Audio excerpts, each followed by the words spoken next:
Chante washte hokshila geeshtima han hepehe washte wehera. Everything the Kiowas had came from the buffalo.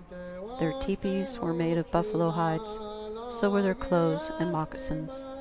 They ate buffalo meat. Their containers were made of hide, bladders, or stomachs. The buffalo were the life of the Kiowas. Most of all, the buffalo was part of the Kiowa religion. A white buffalo calf must be sacrificed in the Sundance. The priests used parts of the buffalo to make their prayers when they healed people or when they sang to the powers above. So when the white men wanted to build railroads, or when they wanted to farm and raise cattle, the buffalo still protected the Kiowas.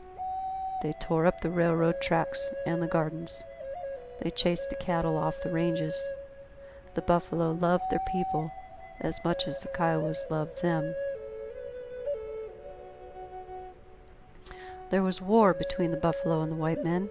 The white men built forts in the Kiowa country, and the woolly-headed buffalo soldiers, the 10th Cavalry, made up of Negro troops, shot the buffalo as fast as they could. But the buffalo kept coming on, even into the post cemetery at Fort Sill. Soldiers were not enough to hold them back. Then the white men hired hunters to do nothing but kill the buffalo. Up and down the plains those men ranged, shooting sometimes as many as 100 buffalo a day. Behind them came the skinners with their wagons.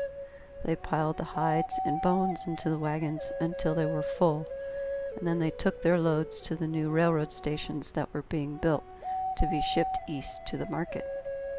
Sometimes there would be a pile of bones as high as a man, stretching a mile along the railroad track.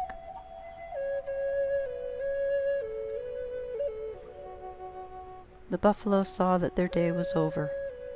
They could protect their people no longer. Sadly, the last remnant of the great herd gathered in council and decided what they would do. The Kiowas were camped on the north side of Mount Scott, those of them who were still free to camp.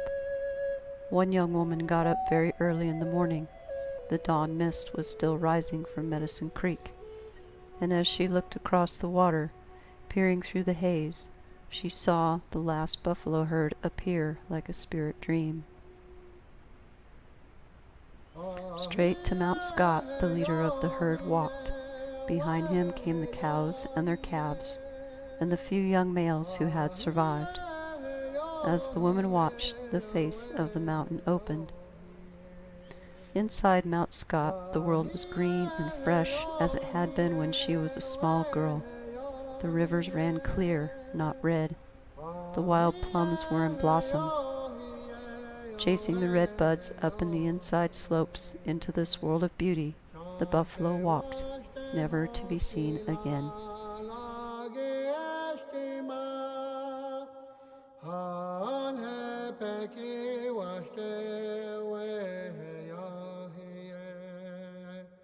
Chante washte hokshila